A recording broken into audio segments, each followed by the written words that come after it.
दोस्तों, शादी के बाद जो पहली रात होती है उसे सुहाग रात बोलते हैं और उस दिन हर एक दूल्हा अपनी दुल्हन के लिए कुछ ना कुछ गिफ्ट जरूर लेकर जाता है। दोस्तों, यहाँ पर घूंघट उठाने की रस्म भी होती है। जब घूंघट दूल्हा उठाता है तो उससे पहले यहाँ पर दुल्हन के हाथ में गिफ्ट थमा देता है, उसके बाद ही दुल्हन अपना चेहरा उसे दिखाती है। तो यहाँ पर यह भी कहा जा सकता है कि मुंह दिखाई की ये रस्म होती है।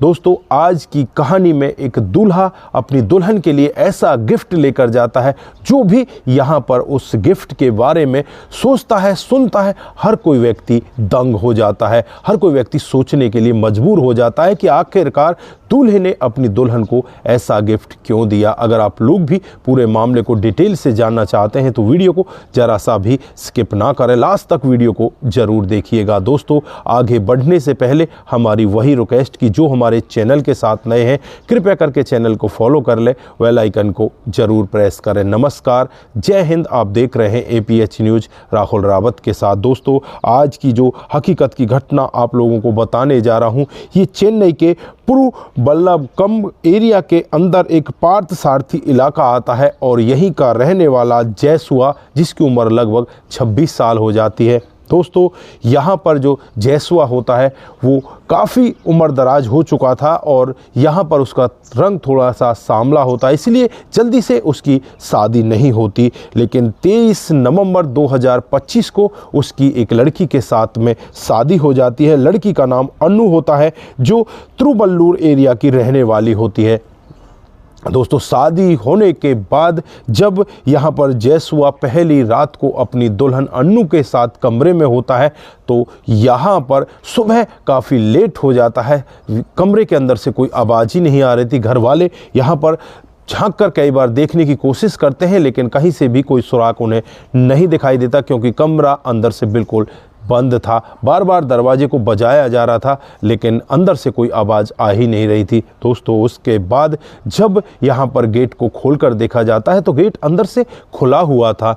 अब यहाँ पर जो घर वाले हैं वो एकदम से आवाज़ लगाने लगते हैं और घर के अंदर भीतर जो कमरा होता है उसमें भीतर घुसने लगते हैं। और जब अंदर का दृश्य वो लोग देखते हैं तो उनकी चीख निकल आती है। जो नई नवेली दुल्हन होती है वो बेड के नीचे पड़ी हुई होती है। चारों तरफ खून ही खून वहाँ पर दिखाई दे रहे थे। दोस्तों, आनन फानन में ही अब यहाँ पर अन्नू को उठाया जाता है। उठाकर उसे नज़दीकी हॉस्पिटल में ले जाया जाता है। वहाँ उसे ICU में भर्ती करा दिया जाता है। इधर जो जयसुआ होता है वो घर से फरार बना हुआ होता है। इस सब के बारे में पुलिस को भी खबर लग जाती है। पुलिस भी अब यहाँ पर घटनास्थल पर पहुँच जाती है, आसपास के लोगों से बातचीत करती है और यहाँ पर जयसुआ के बारे में पूछने लगती है, लेकिन जयसुआ के बारे में किसी को कानो कान कोई खबर नहीं होती। अब यहाँ पर पुलिस जयसुआ के नंबर को ट्रेसिंग पर लगाती है और फिर यहाँ पर शाम होने तक जयसुआ को गिरफ्तार कर लेती है। गिरफ्तार करने के बाद जब जयसुआ से पूछताछ की जाती है तो जयसुआ एक ऐसा सत्य बताता है जिसे सुनकर हर कोई व्यक्ति दंग हो जाता है। दरअसल जयसुआ की उम्र लगभग 26 साल हो चुकी थी। उसको कोई देखने वाला था ही नहीं, क्योंकि कोई भी लड़की उसे पसंद ही नहीं करती थी। दोस्तों, अब वो जीवनसाथी.com पर अपना जो बायोडाटा है उसे डालता है और वहाँ पर इसकी मुलाकात अन्नू से होती है, जो तिरुवल्लूर की रहने वाली होती है। दोस्तों, मुलाकात होने के बाद अब यहाँ पर जो जयसुआ है वो अपने घर वालों को इस सब के बारे में बताता है कि इस तरह से मुझे एक लड़की मिली है, मैं उसके साथ शादी करना चाहता हूँ। घर वाले भी बड़े खुश होते हैं कि ठीक है बेटा, तू उसके साथ शादी कर ले। दोस्तों, अब यहाँ पर घर वालों को एक चीज़ और बताता है कि उसके पास दान दहेज के लिए कुछ भी नहीं है, खाली वो बहू ही हमारे घर पर आएगी। ये सब भी घर वालों को मंजूर होता है। घर वाले बड़े खुश होते हैं और 23 नवंबर 2025 को इन दोनों की शादी हो जाती है। बड़े अच्छी तरीके से इनकी शादी होती है और शादी होने के बाद जो दुल्हन है वो अपने ससुराल में आ जाती है। दोस्तों, उसके बाद जब पहली रात को जयसुआ उससे मिलने के लिए जाता है तो यहाँ पर जयसुआ से वो दुल्हन कहती है कि मेरे लिए क्या गिफ्ट लेकर आए हो। तो यहाँ पर जयसुआ कहता है कि यार, तुम्हारे लिए मैं क्या गिफ्ट लेकर आऊँगा, हमारी कोई लव मैरिज थोड़ी है, हमारी तो अरेंज मैरिज है, मैं तो कुछ भी गिफ्ट नहीं लाया। तो यहाँ पर जो दुल्हन है वो यहाँ पर अपना मुँह बना लेती है। वो कहती है कि तुम्हें गिफ्ट लेकर आना चाहिए था। आज जो रस्म है घूंघट उठाई की, उस रस्म रस्म को तो तुम्हें निभाना चाहिए था, चाहे कुछ भी गिफ्ट मेरे लिए लेकर आते, तुम्हें गिफ्ट कुछ ना कुछ लाना चाहिए था। अब यहाँ पर जेसुआ उसके साथ संबंध बनाने की कोशिश करता है, उससे कहता है कि अपने ये कपड़े उतार लो और फिर यहाँ से फॉर्मल में आ जाओ और हम दोनों एक दूसरे के साथ अपने जीवन को आगे स्टार्ट करते हैं। लेकिन यहाँ पर अनु उसे रोकती है और कहने लगती है कि मैं अभी तुम्हें कुछ जांच लूँ, कुछ समझ लूँ तुम्हारे बारे में, उसके बाद हम ये दोनों काम करेंगे, लेकिन उससे पहले हम ऐसा कोई काम नहीं कर सकते। आप 1-2 दिन रुक जाइए, 1-2 दिन मैं आपको समझ लेती हूँ, उसके बाद फिर हमें जीवन भर तो अपने साथ ही रहना है, आपको क्यों टेंशन लेनी है।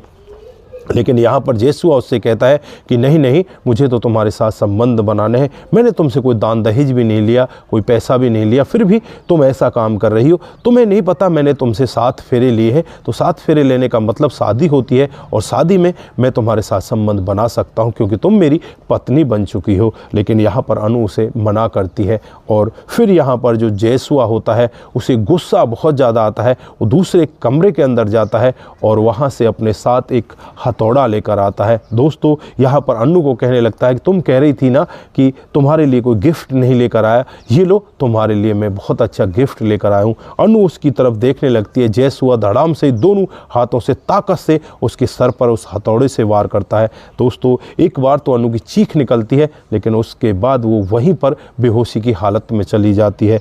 जेसुआ अब उसके शरीर पर जहाँ भी उसका मन कर रहा था वहाँ वो हथौड़े मारता है।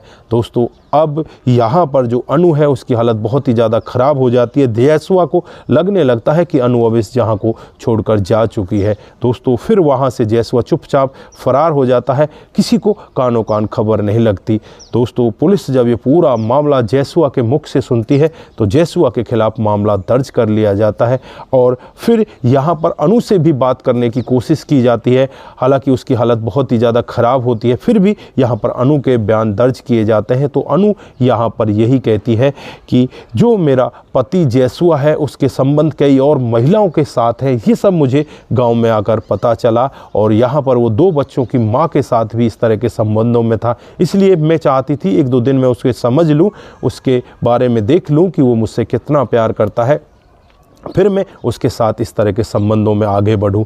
तो यहाँ पर जेसुआ को बहुत ज़्यादा गुस्सा आता है और गुस्से में जेसुआ मेरे ऊपर इस तरह से वार कर देता है। यहाँ पर अनु के जो बयान है वो भी दर्ज कर लिए जाते हैं।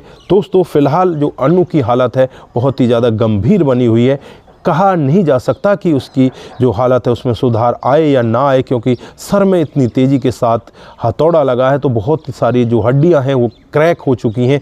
यहाँ पर कहा तो ये भी जा रहा है कि शायद ही अनु बच पाए। हम तो यही कहेंगे कि अगर वो बच जाए तो बेहतर होगा। लेकिन दोस्तों ये सब तो भगवान के हाथों में है कि आगे होने वाला क्या है, भविष्य के गर्भ में छुपा हुआ है कि क्या अनु बच पाती है या अनु इस जहां को छोड़कर चली जाती है। बाकी यहाँ पर जेसुआ अब सदा सदा के लिए जेल के अंदर चला जाएगा। दोस्तों आपने देखा कि किस तरह से एक दुल्हा अपनी नई नवेली दुल्हन को मुंह दिखाई की रस्म में इतना बड़ा गिफ्ट दे देता है। अब वो खुद जेल के अंदर चला जाता है और उसकी पत्नी अपनी अंतिम सांसें गिन रही होती है। आप लोग यहाँ पर क्या कहना चाहते हैं, ऐसे व्यक्ति के बारे में आपकी क्या राय है? आप जो भी कहना चाहते हैं एक बार कमेंट बॉक्स में ज़रूर दीजिएगा, क्योंकि इच्छा भी यही होती है कि उसका पति उससे प्यार करे, उसके साथ जीवन भर रहे और यहाँ पर उसके लिए मुंह दिखाई की रस्म में कुछ गिफ्ट लेकर आए। लेकिन ऐसा गिफ्ट अगर किसी को मिल जाए तो दोस्तों क्या होगा।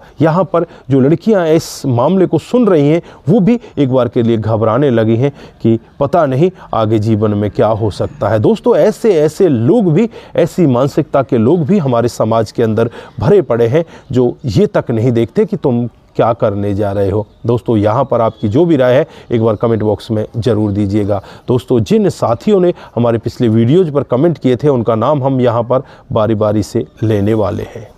दोस्तों जो सबसे पहला कमेंट आता है वो संतोष ओझा जी का आता है। वो लिखते हैं बहुत सुंदर कहानी भैया जी, आपका बहुत बहुत धन्यवाद। उसके बाद मोनू जैन जी हमें लिखते हैं कि वेरी नाइस स्टोरी, आपका भी दिल की गहराई से बहुत बहुत धन्यवाद। उसके बाद कुमार केसी जी, जय शंभू, जय भोलेनाथ, आपका भी बहुत बहुत धन्यवाद। उसके बाद शंकर स्वामी जी, आपकी कहानी बहुत ही अच्छी लगती हैं, आपका भी दिल की गहराई से बहुत बहुत धन्यवाद। आप सभी लोग इसी तरह से हमारे साथ कमेंट करते रहें। उसके बाद शंकर लाल वेद जी हमें कमेंट करते हैं, जो नसीब में होता है वो होके रहता है।